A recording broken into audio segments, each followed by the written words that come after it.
everyone. Our discussion will focus more on the processes of cultural and socio-political evolution. What is our objectives for today's lesson? 1. Evaluate the different processes of cultural and socio-political evolution. 2. Classify the influences and contributions during the process of cultural and socio-political evolution. 3. Examine the causes of change during the Paleolithic and Neolithic period. And 4. Analyze the existing cultural events and socio-political action causes of the past. At this point in time, we will have a pre-test to find out if you know anything about our lesson. Now get your pen and paper to answer the following questions. I will read the direction. Write T if the statement is true and F if it is false. Write the answer on your answer sheet. So are you ready? So here is the first questions. Number 1. Monarchy government is controlled by king or queen. Number 2. Sumerian is one of the major civilization in Mesopotamia. Number 3. Cuneiform writing was originated in Egypt. Number 4. Wall painting exists during Paleolithic age. And for the last number, Egyptian civilization was founded along the Tigris and Euphrates rivers. Is pre-test easy? Focus to your monitor to check your answer. 1. T. 2. T. 3. F. 4. F. 5. F. Who got the 5 correct answer? Well done. A 5 to clap to those who got perfect score. Let's move to the next part of our lesson. B is the review. That way we will know if you still remember our previous lesson. Hold your pen and paper please. Let me read the direction. Identify the following. Write the answer on your answer sheet. These are choices. Genetics, biological evolution, acclimatization, geographical and ecological, cultural evolution, technology evolution. Number 1.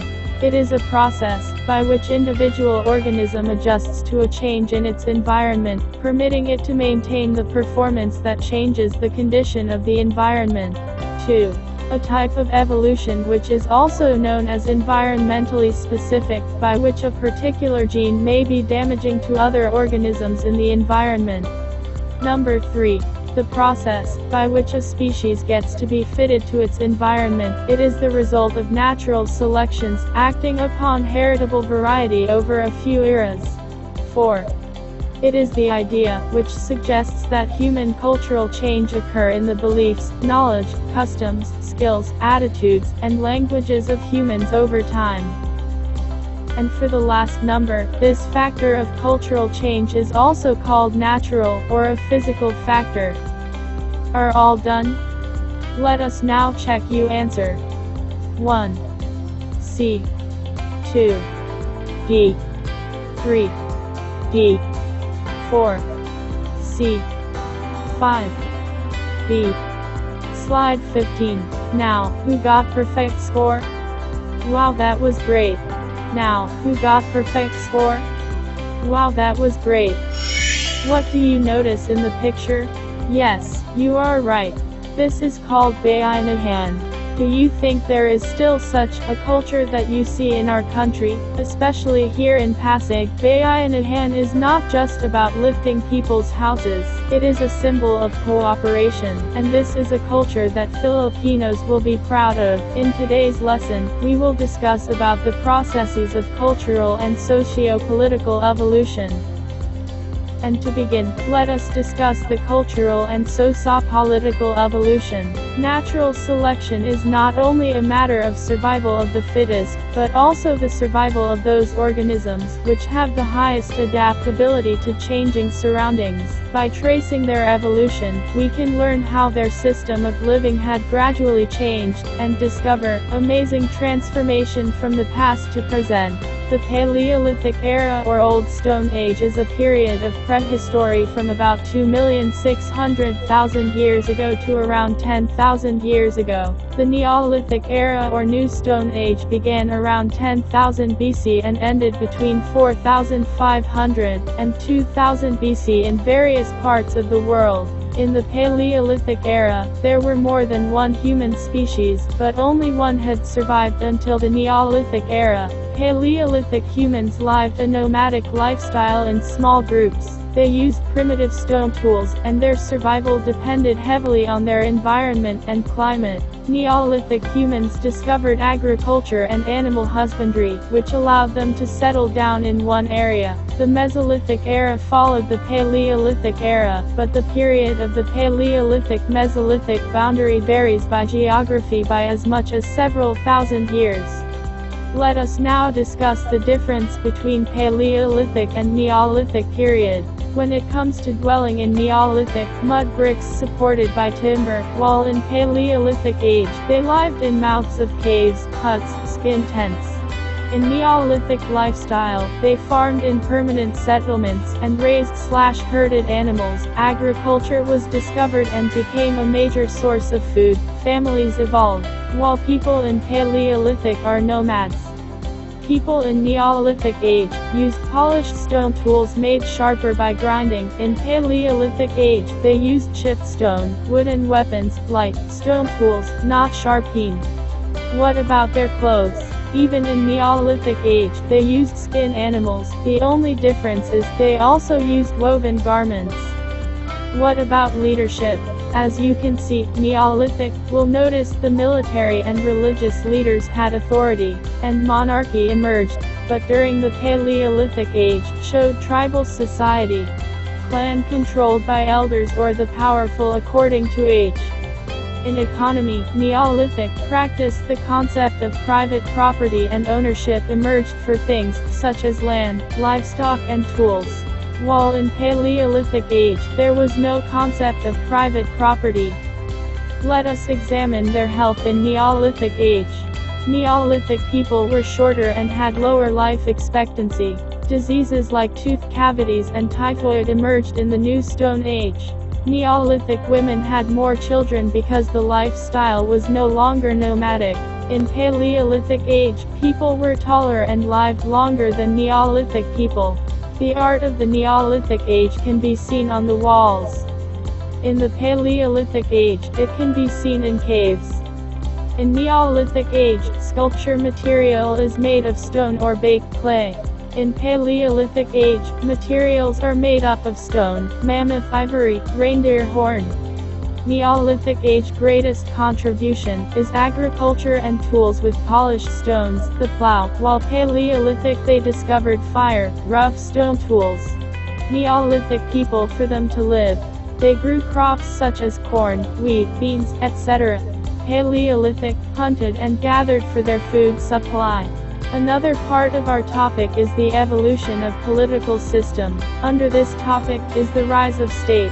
The state began in the Middle East in 3200 BC. For the past 500 years, a rapid spread of power has been felt in Mesopotamia and Egypt. The entire region was urbanized in 4500 BC and started up the city to Uruk, now considered the first city. The establishment of Egyptian originated in the Nile River, where the people living near it contributed a lot to the development of agriculture as it made their livelihoods prosperous. The rise of state started in ancient civilization. Of these is ancient Mesopotamia. Mesopotamia is the cradle of civilization. Mesopotamian civilizations formed on the banks of the Tigris and Euphrates rivers, in what is today Iraq and Kuwait. Early civilization began to form around the time of the Neolithic Revolution, 12,000 BC. Some of the major Mesopotamian civilizations include the Sumerian, Assyrian, Akkadian, and Babylonian civilizations. Evidence shows extensive use of technology, literature, legal codes, philosophy, religion, and architecture in these societies. Another civilization that exists is Egyptian civilization. Egyptian civilization was developed along the Nile River in large part because the river's annual flooding ensured reliable, rich soil for growing crops. Egypt showed the importance of the region's agricultural production and economic resources. The Egyptians kept written records using a writing system known as hieroglyphics.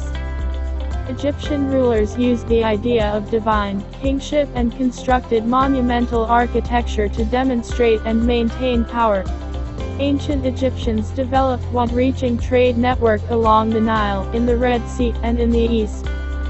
The early civilizations have become economics experts to the new level. Apart from farmers and herders, there are also other specialties, such as artists. The concentration of power and business of the city led to the construction of large commercial buildings, temples, palaces, and high walls of Mesopotamia and the Great Pyramid of Egypt in Giza, built around 2575 to 2500 BC. The early civilizations became an organized state. The other areas in the Middle East set up their own system to develop their city and state with political, economic and military forces that became the center of political turmoil.